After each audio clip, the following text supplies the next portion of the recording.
Welcome to Beyond the Work, Tales in Multifamily Maintenance. My name is Chris Caramanica. As a 15-plus year veteran in the apartment industry, I have stories to tell, a desire to hear and tell others' stories. As a multiple committee member for NAA, a CAMT advisory board member and a CAMT holder, and a national presenter and educator, I have met and worked with so many great people in our industry at all different levels. This is not going to be a how-to podcast. This is going to be a how-did podcast. We are going to explore the how-did tales in multifamily maintenance. How did we do it? How did we learn from it? How did we grow? How did we decide not to do it again? Join me as we go beyond the work. Berry Craven, my friend, how are you? Thank you for joining me today on Beyond the Work, Tales in Multifamily Maintenance. I'm doing absolutely fabulous, Chris. Appreciate you. How are you doing, sir?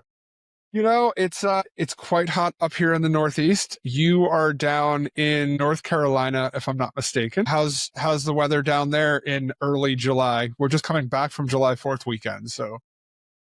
Feel like it's a little warmer than where you are, but perception is everything. When you're used to 80 at this time of year and it's 90, it's hot. So we're used to 90 at this time of year and it's, almost 100. The 100% humidity is kind of a daily thing that we've come accustomed to, but it's been warm. I know we recently got back from NAA and people talk about the dry heat being so much less, and I'll tell you, 112 is 112 when it hits you in the face any way you look at it. Right. Whether there's 100% humidity or zero humidity, as we were dealing with when we were out there. So yeah, it's funny I was the one facing the humidity when I was out there. Yeah. Humidity is not my friend either. So it's funny you mentioned an AA. That's how you and I met 6-7 years ago, was through some of our volunteer work, specifically the CAMT program. We can't talk about what we talk about on the CAMT advisory board, but you and I are both members of the CAMT advisory board and helping work on the CAMT program for the National Apartment Association's Education Institute. So that's how we kind of got to know each other. But for my listening audience, why don't you tell me a little bit about yourself, how you got into the multifamily industry, and what are you currently doing?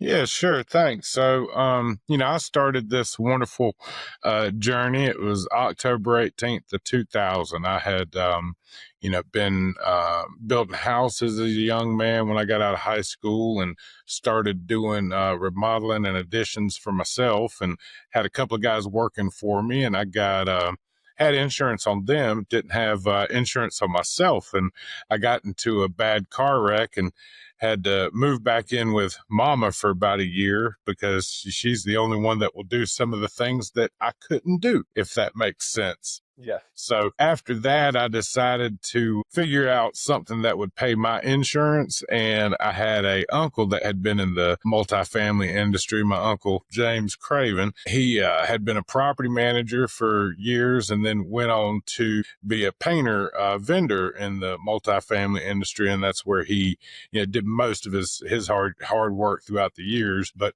he was the one that said, I know some good apartment complexes. I think they'd be a good place for you to get a job. And that's kind of what got me started. I walked through the door and remember the first complex I went into, the Villages of Chapel Hill. And, it was one of those big clubhouses and the offices were kind of tucked off to the side and back. It wasn't like it is today where, you have that person right up front to greet you right when you walk through the door.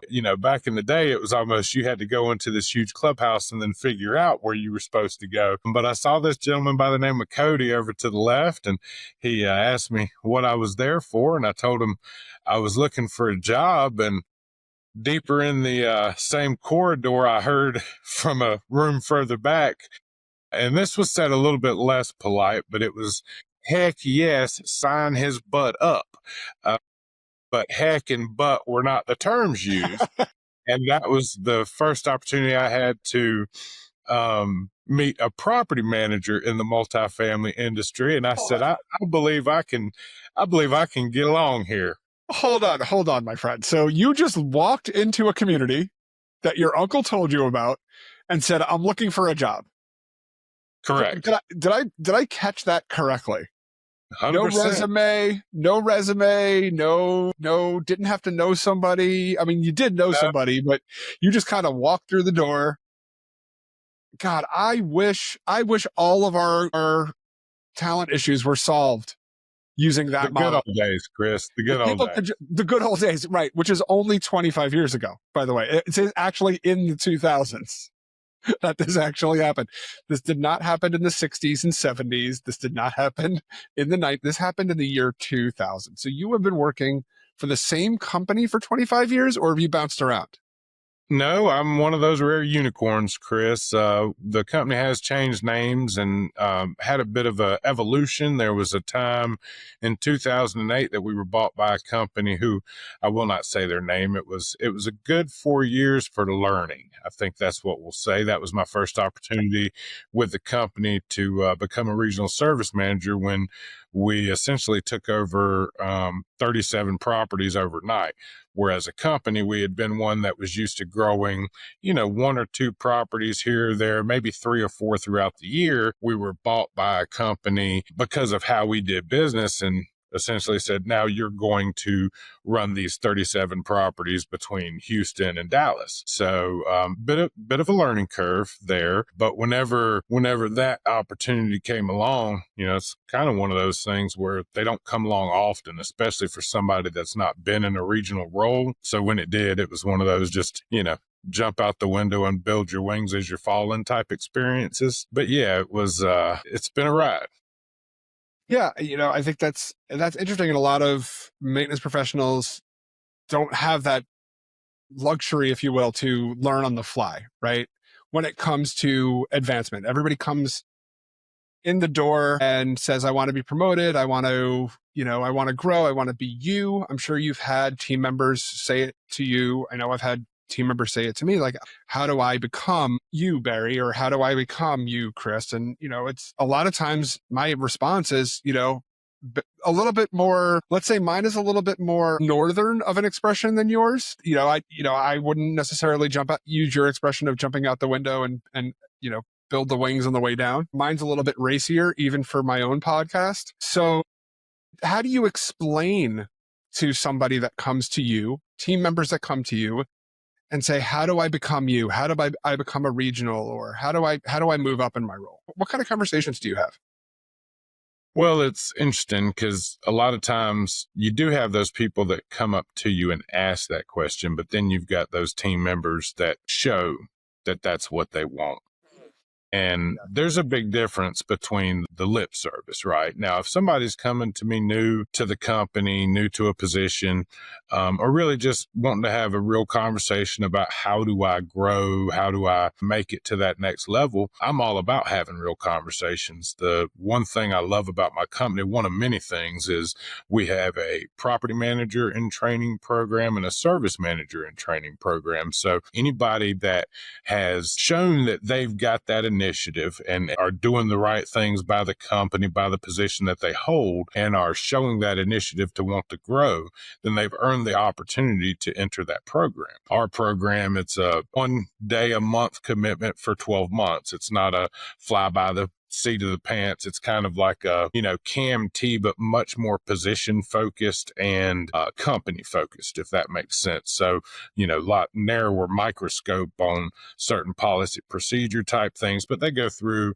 and have a different course 1 day a month. And then at that end of that 12 months, there's a graduation. So if they've completed a service manager and training program and for example, there's not a position open for a service manager at that time, we move them up to the level of a service manager. So it's one of those things. We've got the pathways to success already outlined in our company with the service manager and property manager and training program. So really it's just about sitting them down and explaining to them the things that they should be doing to get enrolled into that program or be nominated for that program.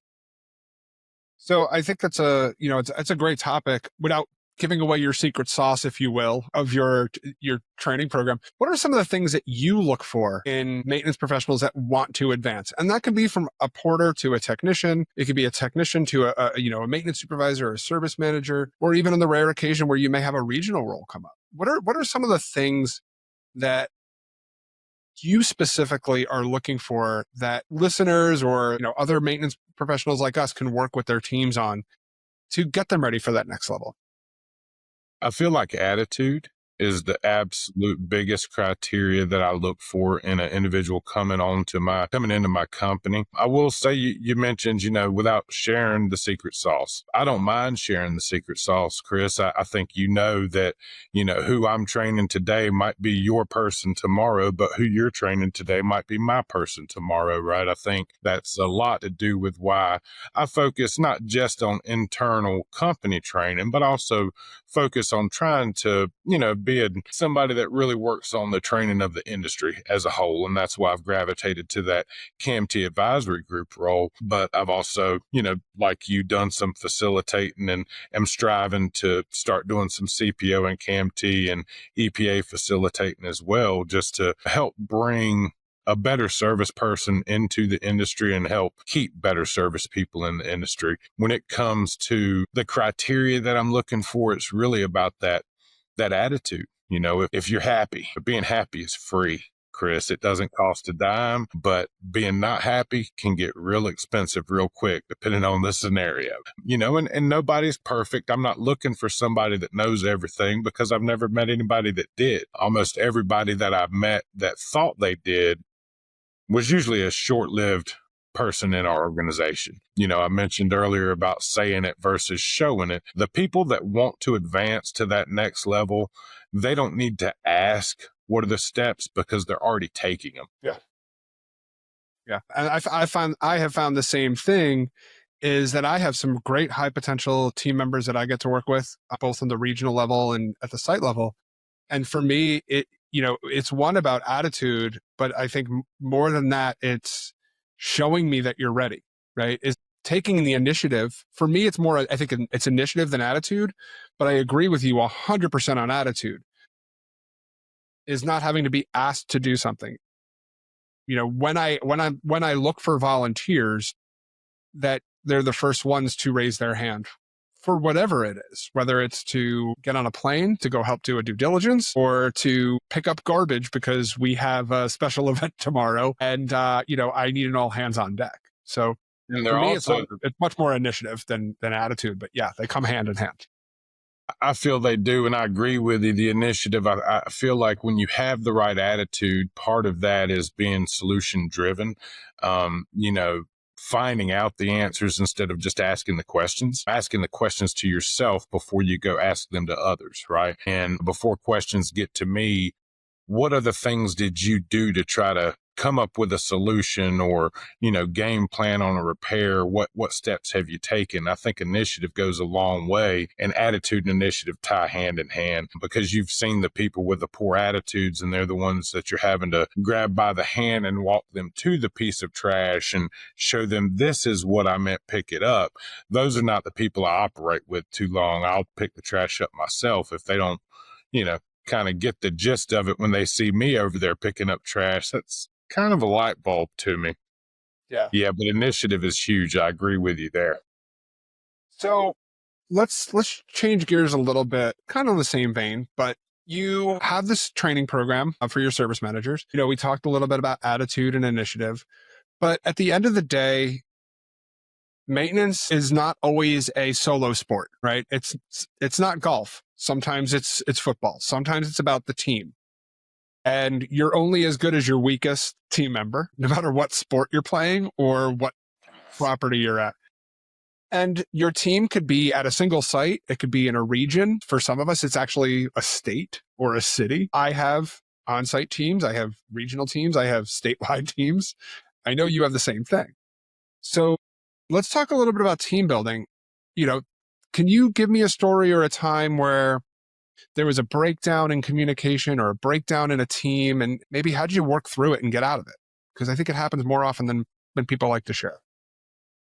Yeah, I think you're absolutely right. I think the difference between perception and intention, what somebody is intending to get across as the goal or the point versus the way that it's perceived. A lot of times those don't line up, and it, not to say the responsibility doesn't fall on both parties, but if you're the leader and you're the one trying to get people to work, towards a goal, when that breakdown happens, you're the one that has to shoulder that responsibility. Because to be for sure, there are others that are in that equation, but essentially you're the leader that's set to get that goal going. So I can think of times, and almost all of the stories involve dissension in the teams, and it really stems from the division between the office and maintenance, office and service.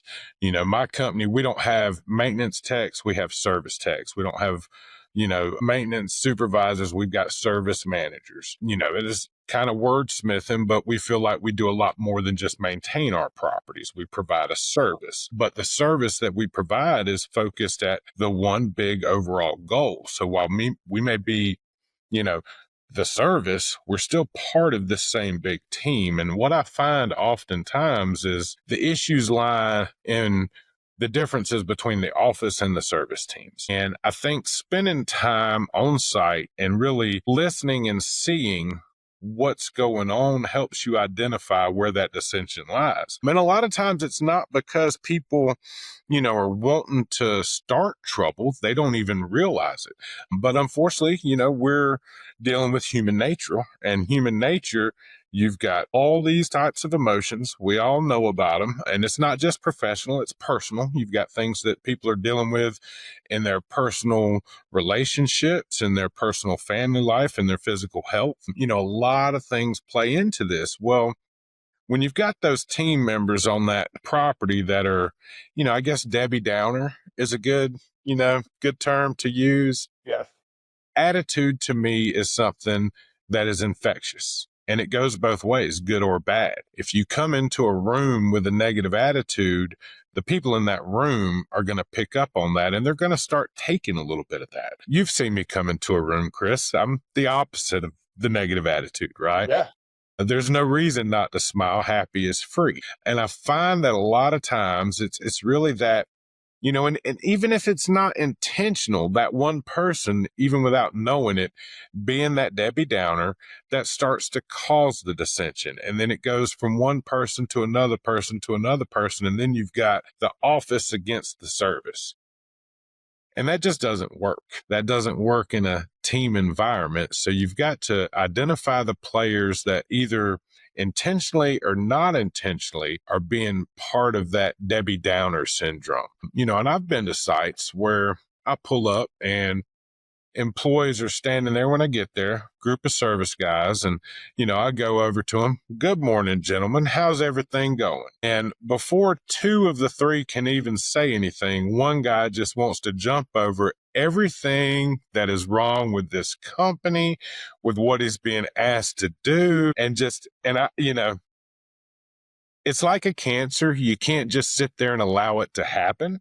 You have to put your foot down and say something about it. And I remember that time in particular, I just looked at him and put my hand up and I stuck my other hand out to shake and said, good morning. How are you doing? Just to start it over, and he got the idea. And it's just one of those things. My company, we have, and I think a lot of companies do, they have a daily meeting where office and service sit down together. We call it our brew meetings, right? Like bring your coffee. It means bring renewed excellence to work is what the acronym stands for us. But it's that little 10, 15 minute conversation. What happened last night? What's happening tomorrow? What's happening today? What'd you hear about? What do you need? And it's designed to, like I said, bring renewed excellence to work. It's not to, bitch and moan, for lack of better terms. It's about trying to get started and having a good day. Well, those Debbie Downers oftentimes enter that meeting and they start down those negative roads. And that's where, I've got to entrust in my leaders of that property, the property manager and the service manager, to kind of bring those Debbie Downers back into the positive light and remind them that, this is just going to be a good day because we're going to make it a good day. We're not going to start off on the wrong foot. And I really think just, my wife's got a sign up in our house that says happiness is a choice. And I agree with that. You can choose to be happy. You can choose to not be happy. But the ones that choose to not be happy, I think, are the ones that you need to focus more on when you're having issues with your teams not being successful, and not being efficient and not working well together. So as we're talking, I have an interesting question. Do you have, as part of your training program with your property managers, your property managers in training and your service managers in training, about how to deal with those Debbie Downers? Is that something that is covered? Because I don't think it's something that's, I haven't really heard. I've never done a training on it. I've never been to a training on it. How do you deal with people that have a negative attitude? Because it's part of our job. It is. Whether you're on operations or you're on maintenance, doesn't really matter which side, or, service, no matter what side of the business you're on, right? Our job is to project a positive attitude, is to give a level of customer service. We don't work at, restaurants where they make their money by being mean to there are a couple of restaurant chains that are very well known that make their, people go there because the waiters and waitresses are jokingly making fun of them or teasing them. That must be great for those waiters and waitresses that are having a bad day. I bet it is, yes. It's their job, right? But it's not ours. So is that something that you guys cover, just out of curiosity? And that's a great question, Chris. I haven't been through every single module of either the service manager or property manager in training. I am a facilitator and do modules on both of them. But that's, as you're saying that, it makes me feel like I need to be sitting in that room and going through the entire thing, because A, I'll guarantee I'll learn some things, and B, I'll identify some things that need some improvement. So we do go over soft skills and, people skills and team building, but whether or not there's a bullet point conversation, because, like I do, that could just about take up a whole day. Absolutely. As much as you wanted to on that. But I feel like it is covered to a point, but I don't know that it's definitely not an outlined module in the program, but I think it would be hit under some of the soft skills. But, you mentioned what we're dealing with, and my resume says HVAC, plumbing, electrical, psychology, trash outs, groundskeeping. Yeah. It's crazy how much of that plays into what I do. Yeah, I wish I paid more attention in my psychology classes. I'll tell you that right now, because I did take a few back in the day. I really wish I paid more attention but I think it's an important part of our business that, I came from a theater background. You and I have talked about this before. So for me, it is performative when I talk to a resident or when I talk to my team. And thankfully I have a unique skill set. I know how to, for lack of a better term, be happy when I'm not happy, to fake it until you make it. Fake it until you make it, right? And, not everybody is that equipped. So, maybe it's something that we should be talking to our team members about, to, hey, you know what? For the 8 hours that you are here, this is our expectation. Whether you are happy or not, you have to project a positive attitude, which we know bears results. Because people who project a positive attitude and have a positive attitude are happier. They're, getting more work done. They're getting higher retention with residents. They're getting higher customer service scores. Whether those people are actually happy or being positive, having a positive experience or not, the results are there. So it's just maybe something that, as an industry, we should think about and focus on. Yeah, I agree with you. It's interesting when people ask me what my biggest strength is. I'm adept at plumbing, at HVAC, at electrical, at psychology. But really, I feel like my biggest strength is my people skills, my ability to build relationships and maintain them. Luckily I've earned the opportunity to be a regional. So I'm tasked with, growing much larger teams than just a single on-site team. That was one of the things I was always really good at. Luckily, just my people skills lended to, I think, people skills and being a hard worker. When people see that you're never going to ask them to do anything, like if I'm asking you to do it, it's because I'm already in the room doing it and I need your help with it, right? So they don't look at me as somebody that's barking orders, but my ability to build relationships and being a hard worker has really lended well to some positive team building that I've been real proud of. Most places that I've walked away from when I left left as a service manager to either go to another property as a service manager or into a position as a regional, I left somebody in charge taking over my position that was ready to do what they were having and had earned that opportunity to do. And sometimes they don't always see that, right? They don't always think that they're ready, and they don't always see that you're ready, but you do. And I've been in that position too, where I've had to move on and people have taken over for me. And I'm like, you're ready. And they're just say, no, I'm not. And it's like, no, you are. And then about 2 months, 3 months later, they go, oh, okay, I get it. I was. I just didn't know it yet. I just didn't know it yet. I was ready. That's, gives me a warm feeling when I see that happening, because it is our job as the elder statesmen of the industry at this point. I remember when I was the youngest person at the table. Well, that's what I am not the youngest person at the table anymore. I'm still not the oldest, but I'm definitely not the oldest anymore. But I do remember the things that I did when I was a young man. And I think a lot of those, I made some bad decisions, but I made a lot of good ones. And I think a lot of, like what you said, it's our responsibility as the, older side of maintenance. But I felt like it was my responsibility when I was first starting. I remember my mentality was always, for me to be able to succeed, I need everybody under me to succeed. If I'm on this property and I'm doing my job and all of my employees are doing their job, we're going to succeed. I can't succeed without them, and they can't succeed without me. So to me, even at an early age in this industry, I realized as soon as I was in a leadership role, my job was to train my replacement and do it well. Like, I want to instill everything I have to where, hey, Berry gets to go on vacation. Things run well. Hey, another opportunity comes along for Berry, and his company is not worried about what's going to happen with where he is, because he's got somebody ready and willing and able to step into that role.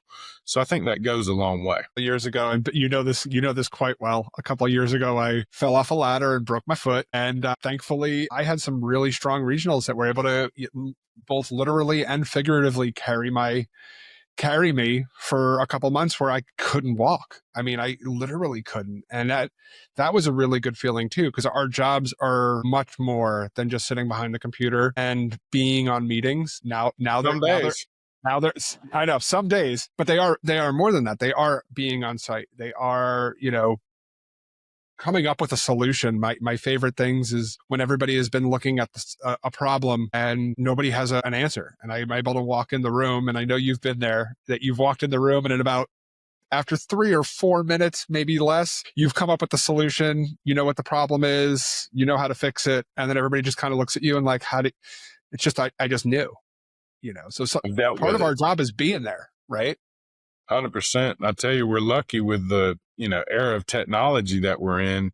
We're allowed to expand our regions, because I can be on a video call with a gentleman in Wilmington, North Carolina, while I'm doing a facilitation in Winston-Salem. So there's between, WhatsApp and all these FaceTime and all the different video chats, it's, you really get out and do a lot more good than you could and still get that side of your office work done, because as much as I'd like to be on site every day, unfortunately, it's a little bit too much of the paperwork to allow that. Yeah, no, I agree. Yeah, that happens to me as well. I want to talk to you, or you're a little bit of an idol of mine, in that you did something really unique with your apartment association that not a lot of maintenance professionals have done. So I want to, so talk to me about how you first got involved with the Triangle Apartment Association, right? Yes. That's your local affiliate. I got involved in affiliate work, one through just going to Maintenance Mania in New Jersey and doing a couple of fundraising activities that we did in the holidays. So that was my first foray as I was young in the industry 15 years ago. And I've gotten a lot more involved in the national level. That's how you and I met. But you had a different path, because I kind of pulled, thanks Paul Rhodes, got pulled in to the National Apartment Association and doing some work at the national level, but you had a different route. So can you talk a little bit about that? Because I think your story, how you got involved and where you got to, is what we need more maintenance professionals, team members to be doing at their local associations. So do you mind?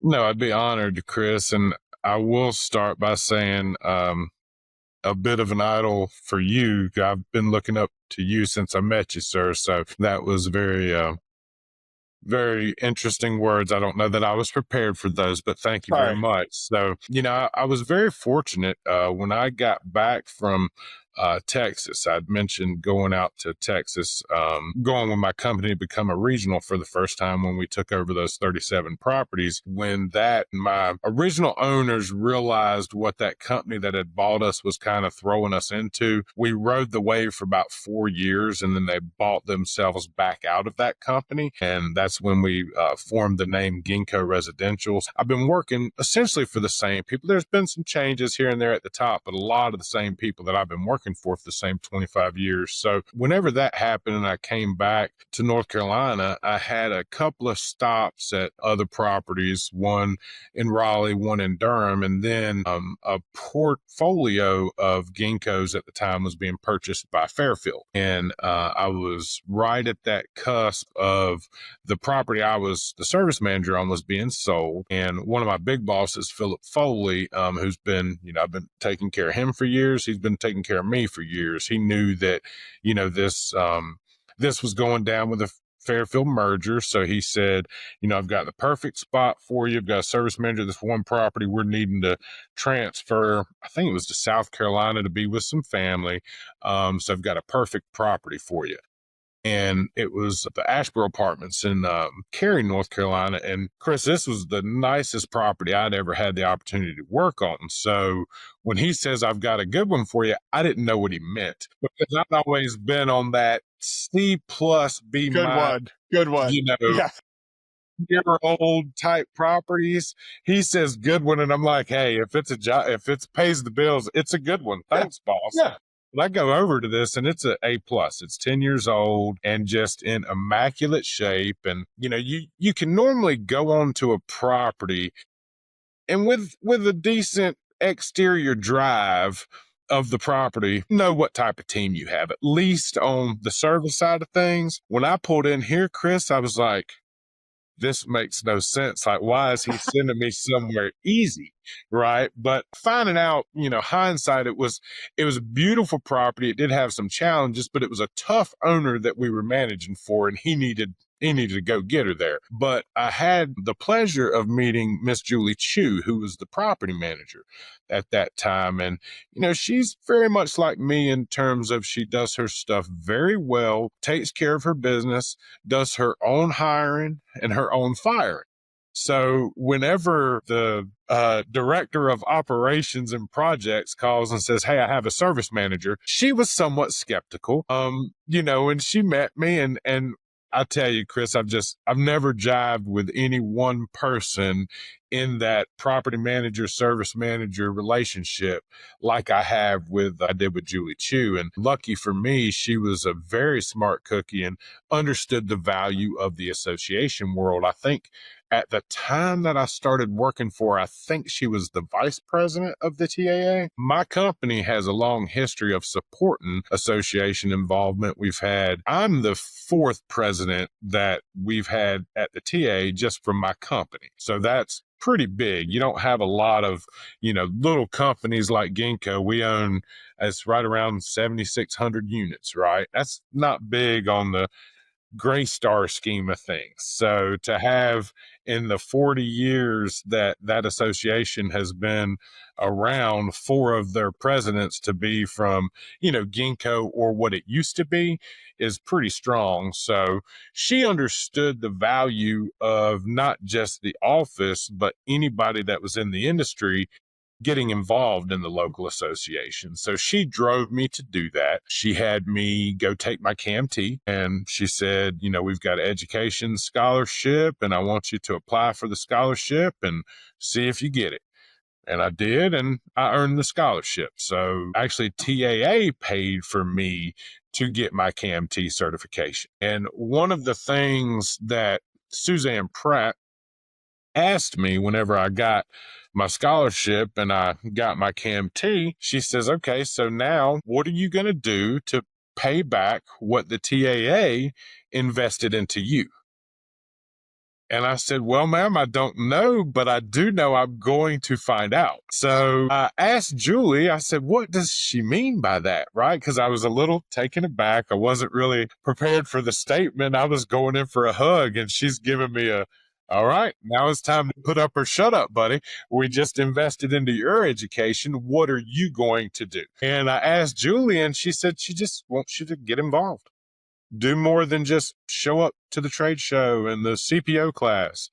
And I was like, well, okay, what do you mean? And she said, well, there's, I don't remember exactly, 7 or 8 committees at the time, different committees that you can go join. And she laid out the committees for me.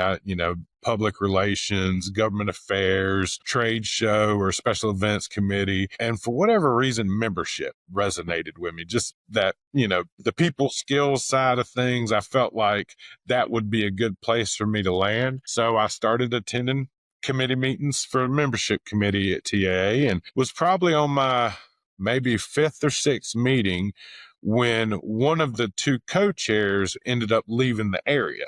So then the co-chairs, it was just one chair, and she needed help. And it's kind of that build the wings as you're falling thing again, Chris. I've got this, there's a pattern here. I don't know if you know. Man, we'll figure it out. It's already broken. We'll play down. But it's one of those things, I didn't necessarily know how to be a co-chair, but I did know that the chair that was there needed help and nobody else was stepping up. So I just said, hey, I don't know what I'm signing up for, but I'm more than happy, and I'm sure y'all will show me along the way. And I can't speak to all associations. I think they're all, for the most part, set up to where the people on staff are there to help the volunteers any way they need it, right?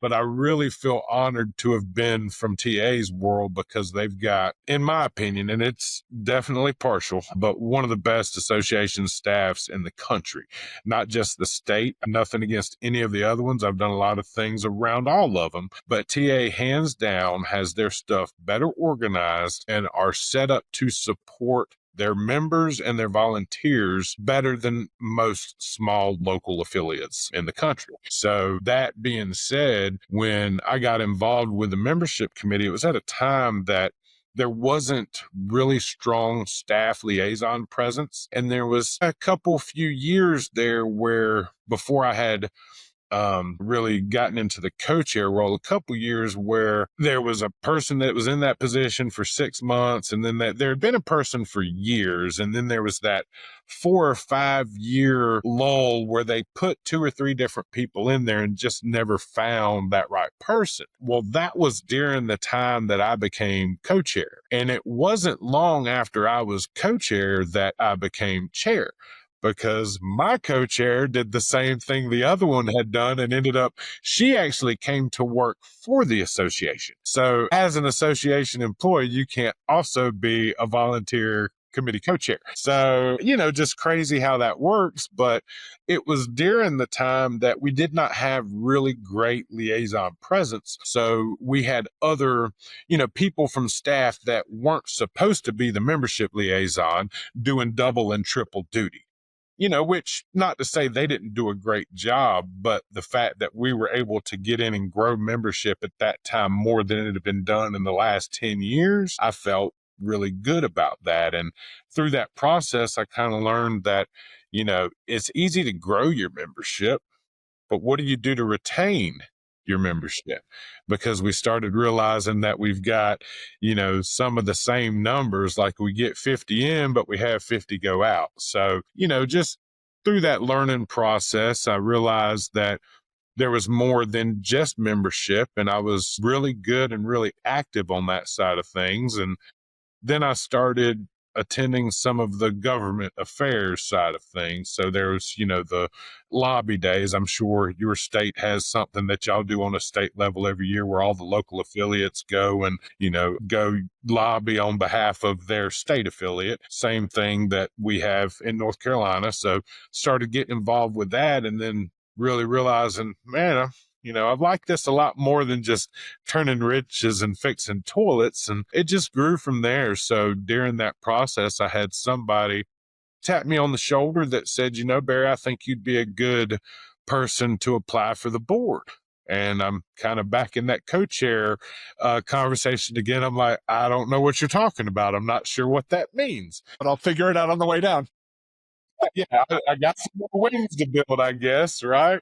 But, through that process, they educated me as to what the ask was to become an actual board member.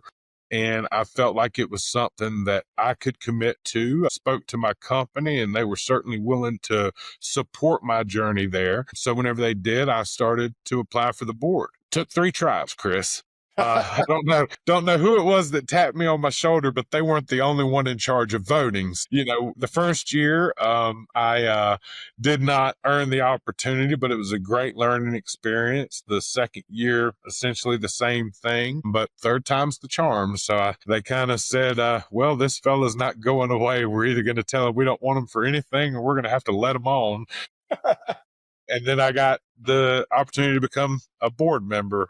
I think most local affiliates are like this, where they've got their, 16 board seats, and then 4 of those seats are held by their executive board, which is another interview. So I guess I did a good enough job as a board member. I got on the executive board with just 1 interview, Chris. So, I did improve it. Yeah, that was kind of my journey. And once you've, been given the honor to join the executive board, you're essentially committing to a 5-year term. You come in as secretary, then move to treasurer, then vice president, president, and immediate past presidents. I'm currently fulfilling the honor of my last year in that commitment. I'm the immediate past president of the Triangle Apartment Association. And I have to tell you, Chris, it's been one of the best rides of my life. The things that I have learned along the way, the people like you that I've met, the relationships I've been able to build that never would have happened if it were not for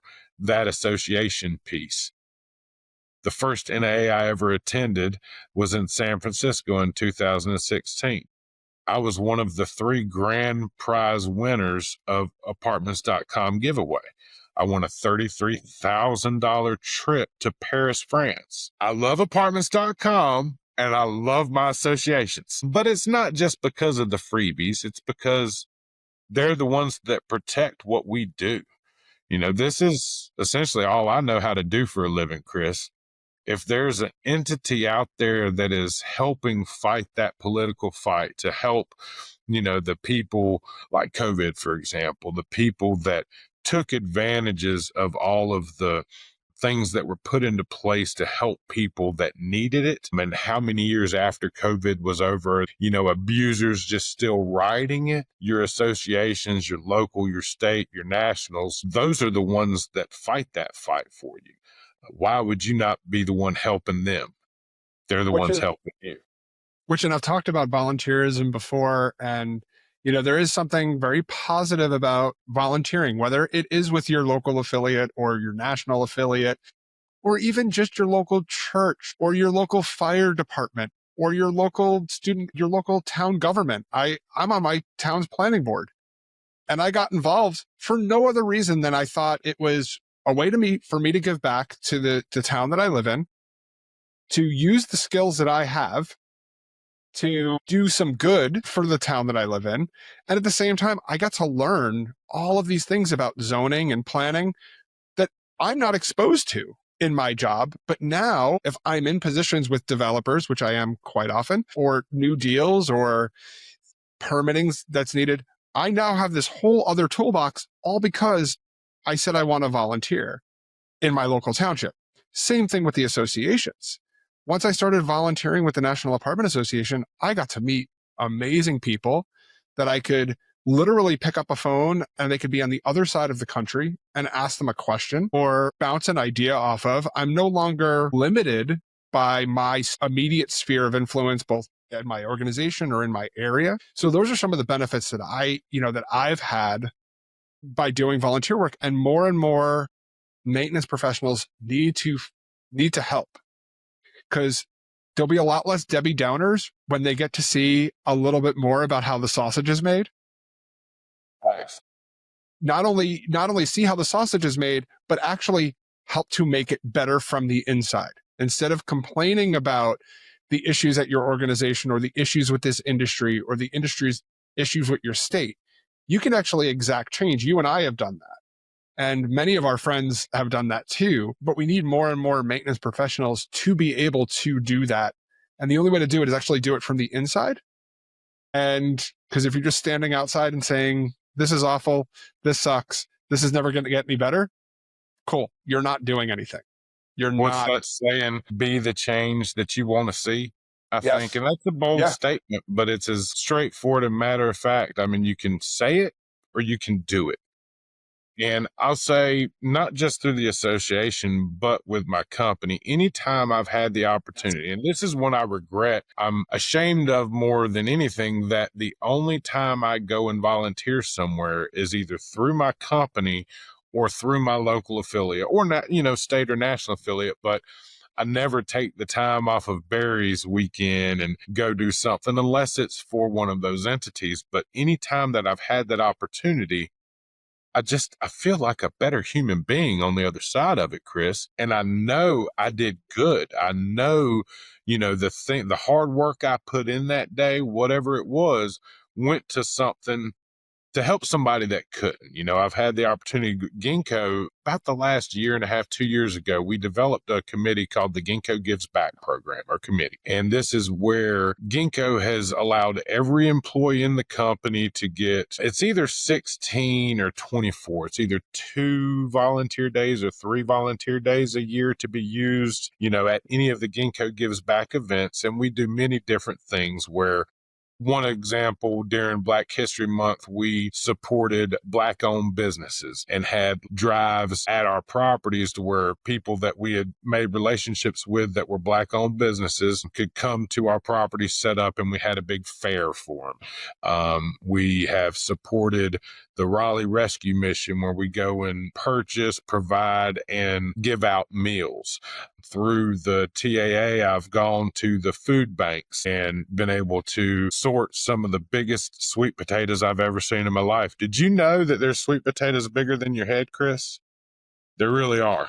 I don't know if you knew that or not. So one of the most recent things that we've done, and it's the first opportunity I had, was the Special Olympics of North Carolina. So the Triangle Apartment Association's public relations or public outreach, public relations PR committee had built a relationship with them for us to go support them at their summer games last year. And this was the most rewarding 16-hour shift for free that I have ever in my life worked. We went back again this year and I did the exact same thing. I volunteered for the track and field events during the day, and then I went that evening to volunteer at the victory dance. And I can't even tell you how it warms my heart to be out there with these athletes. And,